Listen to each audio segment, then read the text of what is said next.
नमस्कार दोस्तों। आज जो हम पढ़ने वाले हैं, पूरे भारत को हम एक नज़र में देख लेंगे, यानी एक नज़र और सब कवर। अब सबसे बड़ी बात है कि आप इस क्लास को ध्यान से देखेंगे तो आपका कोई भी वनडे एग्ज़ाम हो, उस वनडे एग्ज़ाम में आपको कम से कम 4 से 6 नंबर के आपके क्वेश्चन मिल जाएंगे इस पूरी पूरी क्लास से। लेकिन आप उन प्रश्नों को तभी सही से ठीक कर पाएंगे जब आप इस क्लास को ध्यान से देखेंगे। तो चलिए क्लास को स्टार्ट करते हैं। लेकिन उससे पहले अभी तक आपने हमारे चैनल को सब्सक्राइब नहीं किया है तो चैनल को सब्सक्राइब करके बेल आइकन को ऑल प्रेस कर लीजिए, ताकि जब हम ऐसी वीडियो डालेंगे तो सबसे पहले नोटिफिकेशन आपके पास जाएगा और आप उस वीडियो को आप देख पाएंगे। ओके, चलिए अब हर पॉइंट को आपको ध्यान से सुनना है, ठीक है। आपको मात्र सुनना है, समझना है। बाकी इसका पूरा का पूरा पीडीएफ मैं टेलीग्राम पर डाल दूँगा, ठीक है, पीडीएफ। लेकिन तब तक वेट करना है, आपको मात्र समझना है, सुनना है, ठीक है। चलिए, पीडीएफ कहाँ से डाउनलोड होगी मैं वीडियो के लास्ट में बोल दूँगा, बता दूँगा, ठीक है ना। चलिए, क्लास शुरू नहीं कर पाते हैं और पीडीएफ स्टार्ट माइंड में शुरू होता है कि हाँ पीडीएफ कहाँ मिलेगी, पीडीएफ कहाँ मिलेगी। चलो बात करते हैं भारत, जो हमारा पहला पॉइंट है। भारत की राजधानी नई दिल्ली है। कब बनी थी? 1912 में बनी थी। लेकिन जो प्रस्तावित कब हुई थी? यानी प्रस्तावित हुई थी 1911 में। 1911 में ये प्रस्तावित हुई थी कि हाँ नई दिल्ली राजधानी बनेगी पूरी भारत को। और ये 1912 में भी राजधानी बन गई थी। जब से 1912 से आज तक पूरे भारत की राजधानी नई दिल्ली ही है, ठीक है। यानी भारत को, पूरे भारत की राजधानी नई दिल्ली बनानी थी, लेकिन प्रस्तावित हुई थी 1911 में और 1912 में बन गई थी। यानी 1912 से आज तक 2024 तक पूरे भारत की राजधानी दिल्ली है, नई दिल्ली है, ठीक है। अब बात करते हैं भारत का क्षेत्रफल, भारत का कुल क्षेत्रफल। अब क्षेत्रफल हमेशा आपको मिलेगा कहाँ पर? ये वर्ग किमी में मिलेगा, ठीक है। अब इसका क्षेत्रफल कितना है? 32,87,263, 32,87,263, ठीक है। अब बात करते हैं कि क्षेत्रफल की दृष्टि से भारत का स्थान कौन है। यानी क्षेत्रफल की दृष्टि से, यानी एरिया के हिसाब से विश्व में भारत का स्थान कौन है, तो आप बोलेंगे 7वां स्थान है। ये कई सारे एग्जाम में पूछा गया है, ठीक है, कई सारे एग्जाम में पूछा गया है, ये वाला आपको ध्यान में रखना है, ठीक है। ऑप्शन में देता है 5, 6, 7, तो आपको 7 उत्तर लगाना है, 7, ठीक है ना। आगे बढ़ें, चलिए अब बात करते हैं जो हमारा क्वेश्चन नंबर, पॉइंट नंबर 3 है। यहाँ पर आकर देख लीजिए, यहाँ भारत का क्षेत्रफल पूरे विश्व के क्षेत्रफल का कितना है, तो 2.42% है। आपको ध्यान रखना है, ये भी दोनों को, दोनों आपके जो पॉइंट है इंपॉर्टेंट, इन दोनों के जी, ठीक, ये भी इम्पॉर्टेंट है और ऊपर वाला और नीचे वाला दोनों इम्पॉर्टेंट है। यानी भारत का क्षेत्रफल पूरे विश्व के क्षेत्रफल का 2.42% है, ठीक है। भारत का देशांतर विस्तार कितना है? एक होता है अक्षांशीय विस्तार, एक होता है देशांतर विस्तार, ठीक है। तो बात करें इसका देशांतर, देशांतर को बोलते हैं लॉन्गिट्यूड और अक्षांश को बोलते हैं लैंगिट्यूड, ठीक है, लेटीट्यूड और लॉन्गिट्यूड। तो देशांतर है ना, उसे लॉन्गिट्यूड बोलेंगे, ठीक है। कितना है? 68°7' पूर्व से 97°25' पूर्वी देशांतर में भारत स्थित है। वहीं पर अगर मैं अक्षांश की बात करूं, ठीक है, अक्षांश की बात करूं, इसे बोलते हैं लेटीट्यूड। लेटीट्यूड यानी कि लेटी हुई ऐसे, और यानी देशांतर यानी कि लॉन्गिट्यूड, लॉन्गिट्यूडनल, ठीक है ना। आपको हिंदी और इंग्लिश आपको दोनों आना चाहिए, क्योंकि हिंदी अगर एक बार गलत भी टाइप हो गई तो हमेशा इंग्लिश वाला ही माना जाएगा, ठीक है।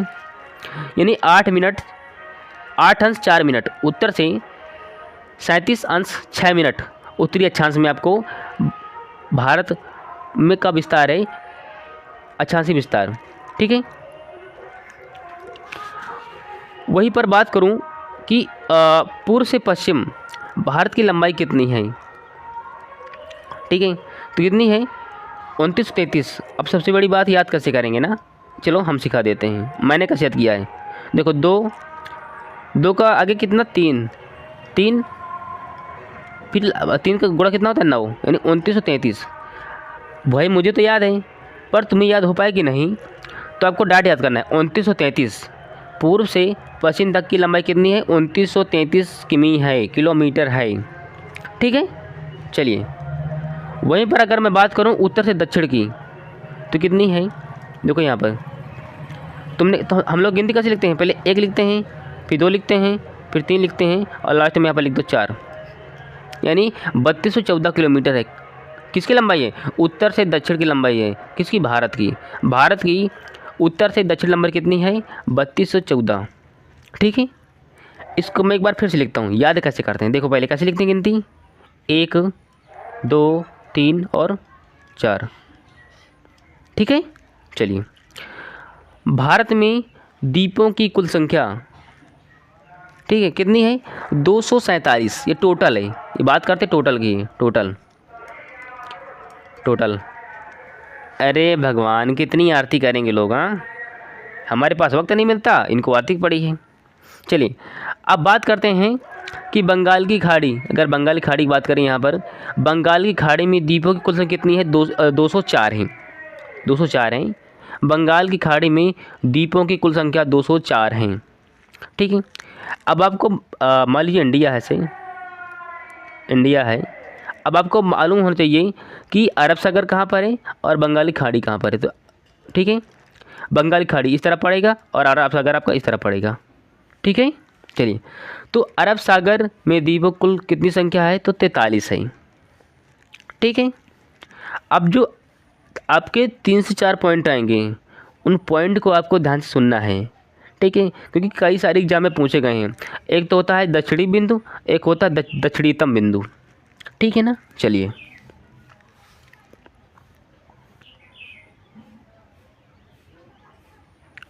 कहाँ गया भाई,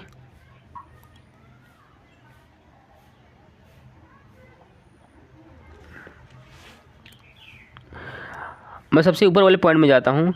भारत का सबसे उत्तरी बिंदु कहाँ पर है, इंदिरा कॉल। ये कहाँ पर पड़ता है, जम्मू कश्मीर में पड़ता है। चलिए मैं एक छोटा सा इसके बीच में ही मैप हल्का सा ड्रा कर देता हूँ, ठीक है। बन जा भाई किसी तरीके से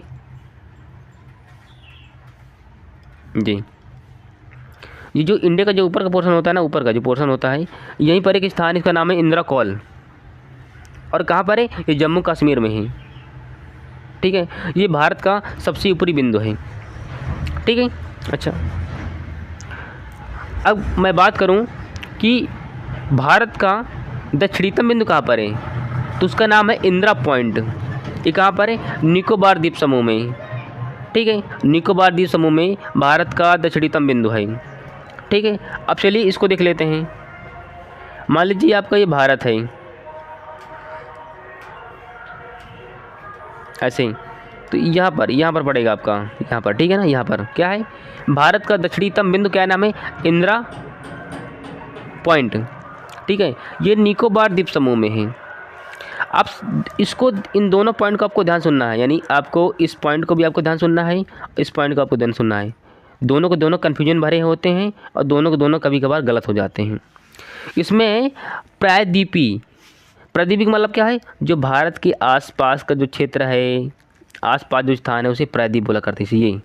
ये प्रायद्वीप है, ये प्रायद्वीप है, ठीक है ना। भारत के आसपास का क्षेत्र प्रायद्वीप, यानी प्रायद्वीपी भारत का दक्षिणतम बिंदु कौन सा है, कन्याकुमारी। ये कहाँ पर है, तमिलनाडु में है। चलिए कन्याकुमारी समझ लेते हैं एक बार, कहाँ पर है, ये बना दो, हल्का सा मैप नहीं बन पाया।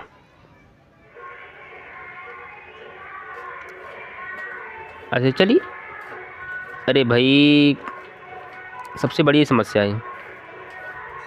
ऐसे पढ़ नहीं पाता उतना, ऐसे ये आपका यहाँ पर पड़ेगा कन्याकुमारी, ठीक है ना। यहाँ पर जहाँ मैं राउंड कर रहा हूँ बार बार, ये आपका तमिलनाडु एक राज्य का नाम है, वहीं पर स्थान का नाम है कन्याकुमारी, ठीक है। ये प्रायद्वीपीय भारत का दक्षिणतम बिंदु है। ओके, चलिए। भारत का राष्ट्रीय ध्वज तिरंगा सभी को पता है, सभी को पता है, ठीक है। और तिरंगे की जो लंबाई कितनी होती है? 3:2 होती है, 3:2। अच्छा, इसको बनाने का श्रेय किसको गया था? पिंगली बकाया को गया था। और 22 जुलाई 1947 को राष्ट्रीय ध्वज अपनाया गया था। ओके, इसमें 3 रंग हैं, सॉरी इसमें 4 रंग हैं। 3 रंग का तो तिरंगा है, लेकिन उसमें अशोक चक्र है जिसमें 24 तेलियां हैं और वो नीले कलर का बना हुआ है। ओके, तो ये रही कुछ राष्ट्रीय ध्वज की जानकारियाँ। आगे बढ़ जाएं, चलिए। विश्व की जनसंख्या का भारत की जनसंख्या है, यानी विश्व की जनसंख्या का भारत की जनसंख्या है कितनी है? 17.5। जैसे कि पूरे भारत में 100% लोग रहते हैं, ऐसे मान लेते हैं, यानी हमारे पूरे विश्व में 100 लोग रहते हैं, 100 लोग, तो 17 लोग हमारे इंडिया में रहते हैं, ऐसा समझ लीजिए।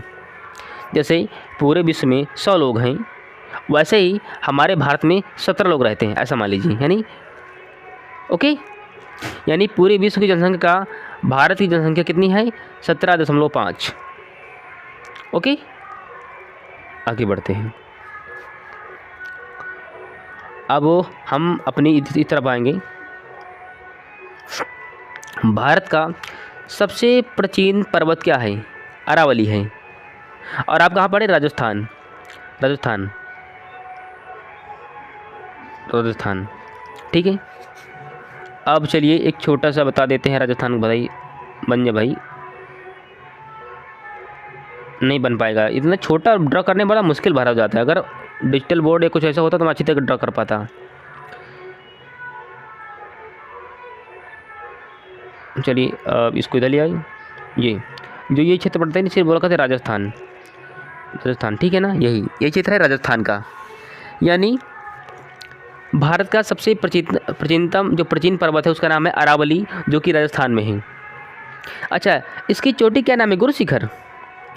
नीचे कमेंट बॉक्स खुला रहेगा, क्या बताना है कि इसकी जो चोटी का नाम क्या गुरु शिखर है। भारत में सर्वाधिक वनाच्छादित राज्य कौन सा है? मध्य प्रदेश। मध्य प्रदेश पहले बोला करते थे मामा की नगरी, लेकिन मामा इस समय सीएम नहीं है, ठीक है। हाँ, और सर्वाधिक जो टाइगर संख्या है मध्य प्रदेश में, ज़्यादा टाइगरों की संख्या है, तभी मध्य प्रदेश को टाइगर स्टेट के नाम से जानते हैं। भारत का सबसे बड़ा रेगिस्तान, आपको भारत का सबसे बड़ा रेगिस्तान पता होना चाहिए, और आपको एशिया का सबसे बड़ा रेगिस्तान पता होना चाहिए, और आपका विश्व का सबसे बड़ा रेगिस्तान पता होना चाहिए। तो विश्व का सबसे बड़ा रेगिस्तान का नाम क्या है? सहारा रेगिस्तान, ठीक है। अगर बात करें सबसे बड़ा मरुस्थल या फिर रेगिस्तान कह दो, और वहीं पर अगर मैं एशिया की बात करूं तो सबसे बड़ा जो रेगिस्तान है गोबी का मरुस्थल है, ठीक है। अगर मैं भारत की बात करूं, भारत का सबसे बड़ा तो उसका नाम है थार मरुस्थल, मरुभूमि या फिर मरुस्थल कह दो। ओके, तो विश्व का सहारा, एशिया का गोबी, और भारत का आपका थार मरुभूमि कहाँ पर पड़ता है? राजस्थान में पड़ता है। आगे बढ़ें, चलिए। भारत का यानी सबसे बड़ा राष्ट्रीय राजमार्ग कौन सा है? उसका नाम है NH7। इसकी मैं लेंथ की बात करूं तो 2369 किमी, यानी ये वाराणसी से लेकर कन्याकुमारी तक है। और वहीं पर सबसे छोटा अगर मैं राजमार्ग की बात करूं तो सबसे छोटा राजमार्ग का नाम है NH47A, ये सबसे छोटा राजमार्ग है। और सबसे बड़ा राजमार्ग NH7, ठीक है। 2369, ये वाराणसी, बाबा विश्वनाथ की नगरी वाराणसी से लेकर कन्याकुमारी तक है, ठीक है। ये वही कन्याकुमारी है, तमिलनाडु वाला वही कन्याकुमारी है, जो कि प्रायद्वीपीय भारत का दक्षिणतम बिंदु है। आगे बढ़ें, चलिए।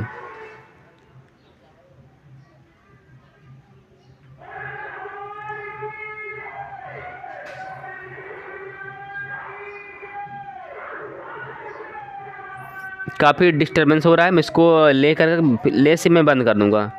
भारत की सबसे लंबी नदी गंगा। अच्छा, इसकी लंबाई कितनी है गंगा की? तो आप बोलेंगे 2525 किलोमीटर की लंबाई कितनी गंगा की? गंगा की लंबाई 2525 किलोमीटर है। ये भारत की सबसे लंबी नदी है। ठीक है, सबसे लंबी नदी और सबसे बड़ी नदी में अंतर होता है। ठीक है, तो गंगा भारत की सबसे लंबी नदी है, लॉन्गेस्ट रिवर है।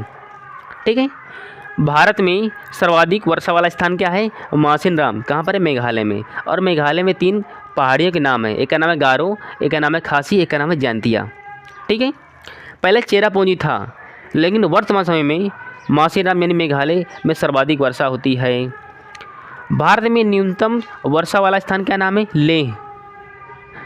ठीक है, लेह लद्दाख, क्योंकि ये पुराना डेटा है, ये आपका डेटा पुराना है। ठीक है, लेह में सबसे कम वर्षा होती है, क्योंकि इसको 2 भागों में 2019 में बांटा गया था, कुछ ऐसा। बन जा भाई किसी तरीके से, ऐसे। ठीक है, तो ये आपका लद्दाख पड़ता था और ये वाला आपका जम्मू कश्मीर पड़ता है। ठीक है ना, 2019 को ऐसा कुछ हुआ था, 19 को यूटी। और वर्तमान समय में तभी 28 स्टेट हैं, आपके स्टेट हैं, और आपका 8 यूटी हैं, 8 यूटी। ठीक है, 28 स्टेट हैं और 8 यूटी हैं। अब मैं क्लास को रियल में एंड कर रहा हूँ, ताकि अब बहुत ज़्यादा डिस्टर्बेंस हो रहा है। और मिलता हूँ नेक्स्ट वीडियो में। लेकिन उससे पहले जो अभी तक आपको पढ़ाया गया हो, आपको उसको सही तरीके से रिवीजन करना है बस। अगर आप रिवीजन कर पाएंगे, आप अगली क्लास के लिए प्रिपेयर होकर आएंगे, तो आपको और अच्छे से आपको मालूम पड़ेगा।